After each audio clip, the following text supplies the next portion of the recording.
오늘 주어진 본문을 가지고 하나님이 가장 미워하시는 교회 안의 죄에 대해서 오늘 여러분에게 말씀을 나누도록 하겠습니다. 교회 안에는 눈에 잘 띄지는 않지만 하나님의 마음을 가장 아프게 하는 죄가 있다면 그 죄는 우상 숭배 죄도 아니고 겉으로 드러난 큰 범죄가 아닙니다. 그러면 주님께서 마음이 가장 아프게 하는 죄가 어떤 죄냐 하면 바로 주님의 몸된 성전 안에서 성도가 성도를 판단하고 미워하고 수근거리고 특히 전화나 개인 간의 대화를 통해서 자신이 마음에 안 드는 성도에 대해서 교회 안에 또 다른 성도에게 험담을 퍼뜨려 가지고 교인들 간에 이간시키는 죄, 이 부분에 대해서는 오늘 성경 본문에서 뭐라고 말씀하셨냐면 하나님이 미워하시고 하나님이 싫어하는 죄 안에 포함된다라고 말씀하고 있어요. 그러니까 사람들은 이 죄를 굉장히 가볍게 여깁니다. 왜 가볍게 여기느냐 하면 그냥 말한 것뿐입니다. 아니면 사실을 공유한 것뿐입니다. 아니면 기도 제목으로 나눈 겁니다. 이렇게 이야기를 하고 핑계 삼아서 자신이 한 죄에 대하여 덮으려고 합니다. 그런데 하나님은 이 죄를 결코 가볍게 보지 않습니다. 오늘 잠언서 말씀에 분명히 하나님 뭐라 했냐면 미워하신다고 했고 하나님이 가장 싫어하신다고 했기 때문에 이 죄에 걸려들면 큰일 납니다. 아무쪼록 우리 사랑하는 성도 여러분에게 제가 간곡히 부탁합니다. 성도에 대해서 아무렇게나 말하고 험담하고 이간시키는 죄에 걸려들지 않기를 예수님의 이름으로 축원합니다. 하나님이 미워하시는 죄라고 분명히 직접 말씀하고 계시잖아요. 오늘 본문 말씀에 19절에 거짓을 말하는 망령된 증인과 및 형제 사이를 뭐하는 자라고요? 이간하는 자. 이 부분에 대해서 주님이 분명히 표현하기를 16절에 하나님이 미워하시고 하나님이 싫어한다, 하나님이 미워하고 하나님이 싫어한다라고 분명히 표현을 했어요. 여러분 성경에 보면요 하나님이 미워하고 싫어하는 죄를 그렇게 많이 열거해 놓지 않았습니다. 성경을 잘 보세요. 근데 하나님이 그 많은 죄들 가운데에 내가 이 죄를 정말 싫어한다, 나는 이 죄를 굉장히 마음에 싫어한다, 이 죄를 미워한다라고 표현하신 죄가 그리 많지 않음에도 불구하고 주님이 이 죄에 대하여 이렇게 하나님이 직접 표현하신 이유는 이 죄는 하나님이 정말 싫어한다는 거예요. 많은 죄들 가운데 하나님은 이걸 특별히 싫어한다는 겁니다. 여러분 이 목록 끝에 뭐라고 표현되어 있냐면 19절에 형제 사이를 이간한다 그래서 이간한다. 여러분 직접 싸우지 않아도요, 직접 공격하지 않아도 뒤에서 말로 관계를 갈라놓는 자, 이거를 정의를 표현하면 이걸 이간시키는 겁니다. 이간시키는 거. 그러니까 내가 어떤 사람에게 그 말을 전할 때에 다른 성도에 대해서 그 말을 전하잖아요. 그러면 이 사람에 대한 잘못을 험담을 여기다가 전할 때에는 결국에는 이 사람과는 마음이 한 마음이 되고 이 사람하고는 한 마음이 안 되고 이 사람과도 한 마음이 안 되는 거예요. 그러니까 이 세 사람 관계 속에서 이간시키는 겁니다. 이간시키는 거. 이건 하나님이 정말 싫어한다는 거예요. 교회 안에서 누가 이렇더라, 그 사람 문제가 이거다, 뭐 너만 알고 있어라, 이 말 한마디가 하나님 보시기에 어떤 죄에 걸려드느냐 하면 성경에 보면 가증한 죄에 걸려듭니다. 어떤 죄에 걸려든다고요? 가증한 죄에 걸려들어요. 그래서 주님 말씀하셨죠. 네 안에 있는 들보를 보지 못하고 왜 남에 있는 티 속에 있는 눈을 보느냐. 이게 가증하다는 거예요. 자기 안에도 들보가 있는데 남의 티만 본다는 겁니다. 이거는 하나님이 정말 미워한다, 싫어한다라고 표현했기 때문에 이 말을 입에 절대 올리지 말아야 된다. 답시다. 절대 올리지 말자. 내 입에 누구의 말을 올리지 마라? 다른 성도에 대한 험담을 입에 올리지 마라. 올리는 자체가 안 된다. 믿으시면 아멘.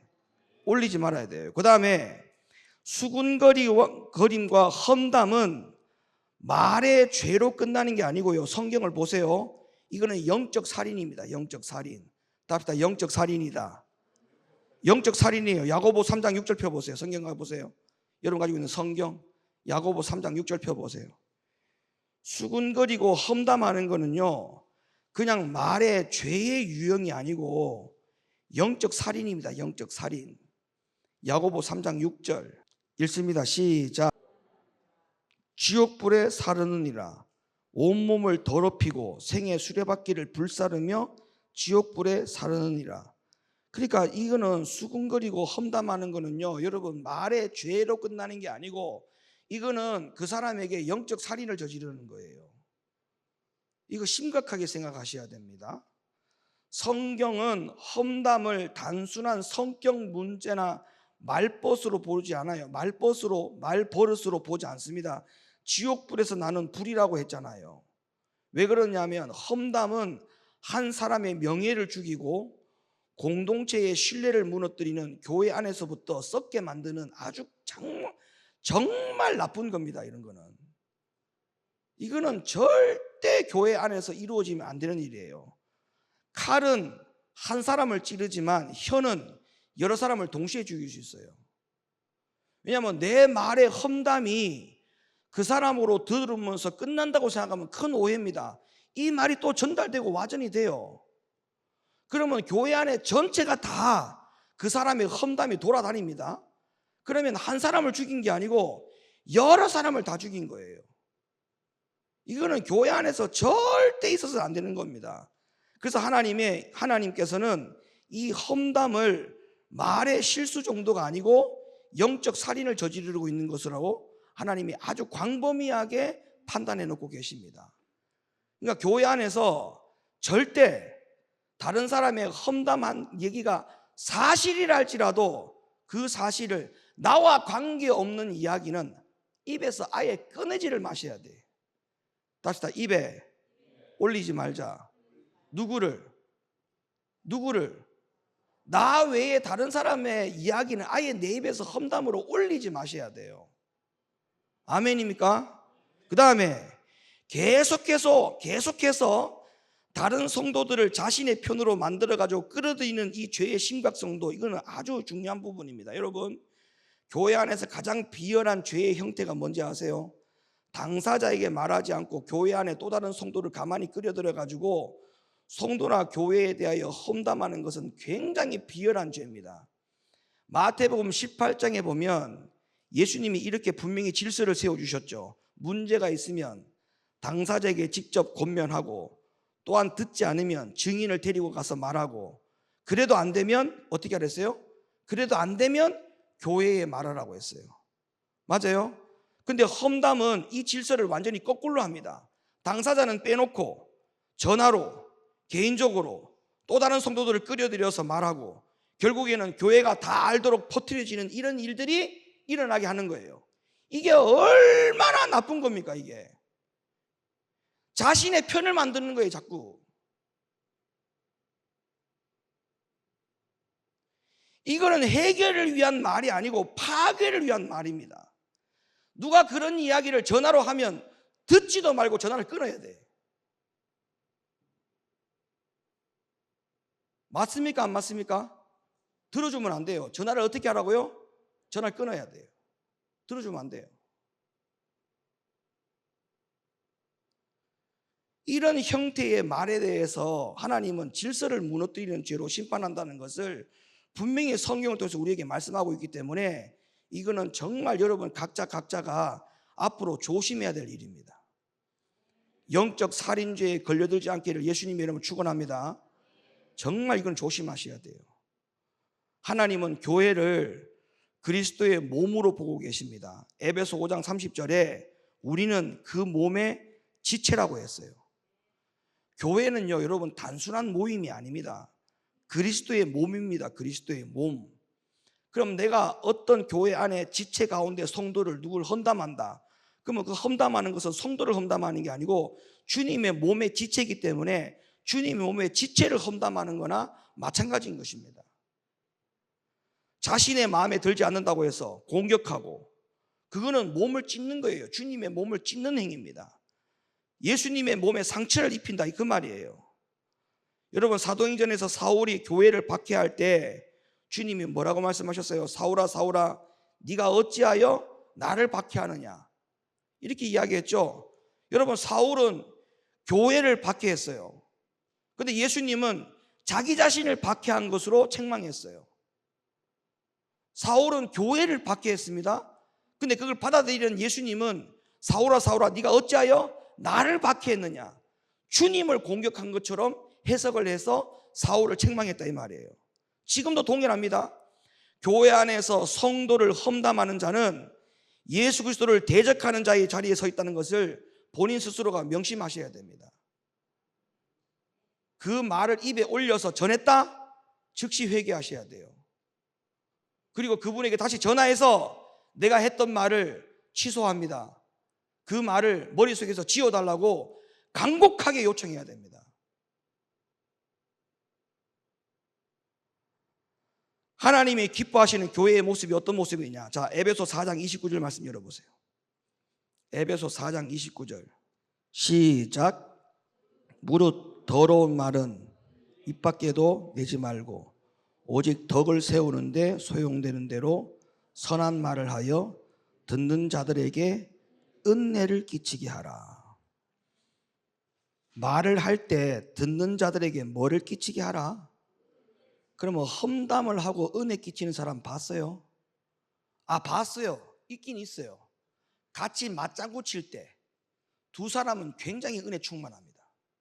그 순간만큼은 큰일 납니다, 주님 앞에.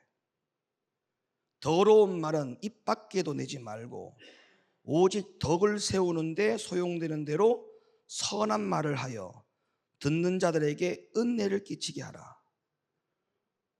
지금 이 말씀을 여러분 듣는 가운데에 걸림이 되는 사람들이 있을 거고 자유한 사람들이 있을 건데, 걸림되는 분들을 회개하셔야 돼요. 정말 회개하셔야 됩니다. 교회를 살리는 말을 하셔야 돼요. 교회 공동체를 세우는 말을 해야 돼요. 교회를 무너뜨리는 이야기 하면 안 됩니다. 교회를 살리는 말은 기도, 교회를 세우는 말은 권면, 교회를 지키는 말은 침묵, 반대로 교회를 무너뜨리는 말은 험담, 관계를 찢는 말은 수군거림, 하나님의 진노를 부르는 말은 이간질. 이걸 기억하셔야 돼. 절대 여러분 성도들 간에 이간질 시키면 안 됩니다. 정말 부탁입니다. 큰일 납니다, 정말. 하나님이 지금도 보고 계셔요. 여러분이 무슨 말을 하는지를 하나님이 보고 계시다고 생각하셔야 돼. 누구에게 전화를 해서 험담한다? 그 순간에 하나님이 듣고 있다는 걸 아셔야 돼요. 전화통화에 그 사람하고 나와의 비밀 같지요? 절대 비밀이 될 수가 없습니다. 왜냐? 하나님은 어떤 방법을 통해서든지 다 드러나게 합니다. 불법은 드러나게 한다니까 하나님이 그대로 내버려 두지 않아요. 하나님이 언젠가는 드러내게 합니다. 말로 교회를 세우는 자인지 말로 교회를 찢는 자인지 하나님이 반드시 그것을 다 드러나게 합니다. 그러니까 입술을 조심하셔야 돼요. 입술에 재갈을 물려야 됩니다. 은혜 끼치지 못하는 말은 입 밖에도 꺼내지 마셔야 돼요. 아시겠습니까? 따라합시다. 은혜를 끼치지 못할 말은 입 밖에도 꺼내지 말라. 아멘. 입 밖에도 꺼내지면 안 돼요. 입 밖에도. 입 밖에도. 그래서 정말 이 교회가 하나님 앞에 이러한 문제가 걸려들지 않기를 바라는 마음으로 오늘 제가 이 말씀을 간단히 여러분에게 전하는 겁니다. 그래서 교회 안에 서로 성도들 간에 험담하지 말고 이간질하지 말고 그 잘못이 사실이라 할지라도 드러내면 안 돼요. 그게 나와의 문제가 아니라면. 내 문제를 드러내는 거야. 그거는 100번 1000번 해도 돼요. 내가 이런 문제가 있다. 내가 이런 문제가 있다. 그거는 얼마든지 해도 돼. 그런데 다른 사람의 문제를 사실이라 할지라도 그거를 왜 또 다른 사람에게 전화를 해가지고 이야기하고 개인적으로 만나고 험담하고 그렇게 하면 그건 안 된다는 겁니다. 그거를 주님께서 뭐라고 말씀하셨다고요? 잠언서 말씀에 하나님이 미워하시고 하나님이 싫어한다. 성경에 보라니까요. 어떤 죄의 목록 앞에 하나님이 미워한다, 싫어한다라고 하는 그 죄의 목록 앞에 하나님이 그렇게 평가해 놓은 것이 몇 군데 없어요. 몇 군데 없다니까요. 그런데 이렇게 형제 사이를 이간하고 망령된 증인과 같은 말을 하고 이런 것에 대해서는 하나님이 분명히 표현하기를 내가 미워한다, 내가 싫어한다, 이거 하지 말라, 이렇게 구체적으로 표현한 곳이 성경에 없어요. 거의. 그렇다면 이거는 굉장히 우리가 하나님이 미워하고 싫어한다라고 직접적인 표현을 했기 때문에 우리가 이건 하면 안 된다는 겁니다. 하면 된다 안 된다? 안 된다. 절대 안 된다. 이런 성도들 되셔야 됩니다. 아멘. 기도합시다.